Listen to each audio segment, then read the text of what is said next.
Manchester City est en crise. Les Sky Blues ont débuté leur saison par 2 défaites en 3 matchs, et Pep Guardiola semble démuni face à la vulnérabilité de ses milieux. Pourtant, un élément pourrait tout changer, le retour de Rodri. Alors ne perdons pas de temps et voyons ensemble 3 points clés qui expliquent pourquoi le Ballon d'Or 2024 est indispensable au système de Guardiola.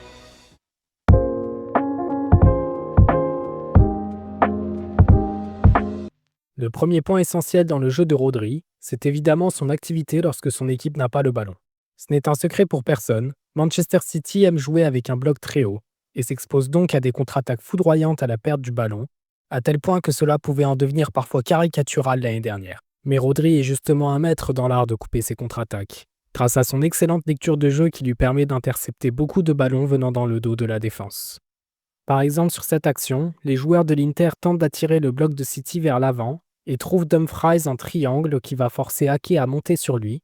Ake est donc contraint de laisser un espace libre dans son dos que Dumfries va tenter d'exploiter, mais Rodri ne tombe pas dans le piège interiste et au lieu de suivre les mouvements de son bloc, il va au contraire faire un court déplacement latéral qui va lui permettre d'intercepter le ballon.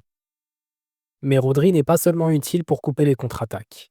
Il sait aussi se servir de ses capacités d'anticipation afin de couvrir les espaces latéralement, mais surtout récupérer des ballons très hauts, ce qui est indispensable dans le système de contre-pressing de Guardiola. Par exemple, ici contre l'Atlético, 4 autres joueurs de City sont dans la surface au moment où De Bruyne déclenche sa frappe, et cela pourrait être dangereux en cas de récupération du ballon par les Madrilènes, mais Rodri est idéalement placé et récupère le second ballon dans la surface pour la transmettre immédiatement à Foden. Ça n'a l'air de rien, mais cette récupération permet aux Citizens d'éviter une situation de contre potentiellement dangereuse pour Atlético, mais surtout d'étouffer leur adversaire dans la surface et ensuite se créer une occasion de marquer rapidement. Mais si Rodri est un maestro du jeu sans ballon, il l'est aussi avec ballon, et notamment à la construction. Ce qui était choquant dans le City de l'année dernière, ce n'était pas tant le fait de les voir concéder des contre-attaques, mais plutôt leur panique à la relance. Et ils ont concédé beaucoup de buts à la suite d'erreurs techniques lors de la construction, chose inhabituelle pour une équipe de Guardiola. Sur cette action, Tottenham vient presser City très haut en marquage quasi individuel, et le gardien Trafford n'a pas de solution évidente à la relance. Il tente ainsi une passe dangereuse vers son pivot, Nico Gonzalez, mais celui-ci n'est pas Rodri, et il va perdre un ballon fatal puisque Palhinha va marquer dans la foulée. Rodri pourra bien sûr apporter son calme et sa maîtrise technique sous pression afin d'éviter ce genre de situation. Mais un autre aspect de son jeu à la construction est très sous-estimé, sa capacité à orienter rapidement le jeu de son équipe par des longs ballons. Car le milieu espagnol n'est pas qu'un simple récupérateur, il est aussi la plaque tournante du système de Guardiola, ce qui pousse régulièrement les équipes adverses à former une boîte autour de lui afin de l'empêcher de recevoir le ballon, libérant ainsi des solutions de passe faciles à ses coéquipiers. Exemple parfait ici où les joueurs du Real, et notamment Rodrigo, le surveillent de très près, ce qui libère une solution de passe facile vers l'avant pour Gundogan, qui peut recevoir le ballon face au jeu avec toute la ligne madrilène déjà battue.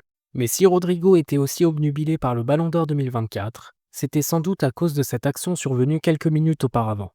À peine le ballon récupéré, Rodri peut trouver Grealish seul sur une île déserte dans le dernier tiers, la ligne défensive du Real est très étirée, et ils ne s'en remettront pas puisque c'est cette même action qui va conduire quelques secondes plus tard à l'ouverture du score par les joueurs de Guardiola.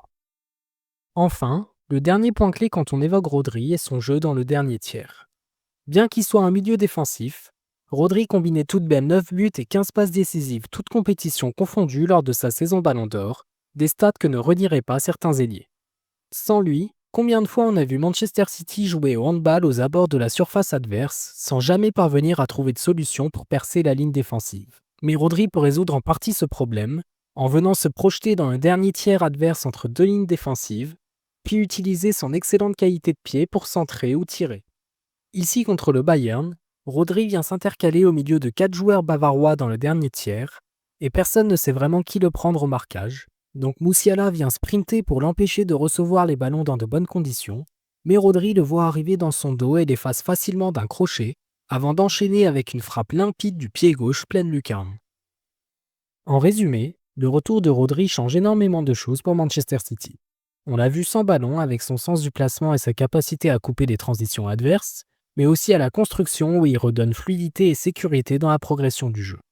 Enfin, dans le dernier tiers, sa présence offre plus de solutions, que ce soit pour renverser le jeu ou marquer des bangers. Bref, Rodri c'est bien plus qu'un simple milieu défensif. C'est le métronome qui redonne de l'équilibre et de la maîtrise à toute l'équipe. Merci d'avoir suivi cette analyse, n'hésitez pas à partager vos impressions en commentaire. Si la vidéo vous a plu, pensez à liker et à vous abonner pour ne rien manquer des prochaines analyses. Pendant ce temps-là, moi je vous dis à la prochaine pour une nouvelle vidéo. Peace out.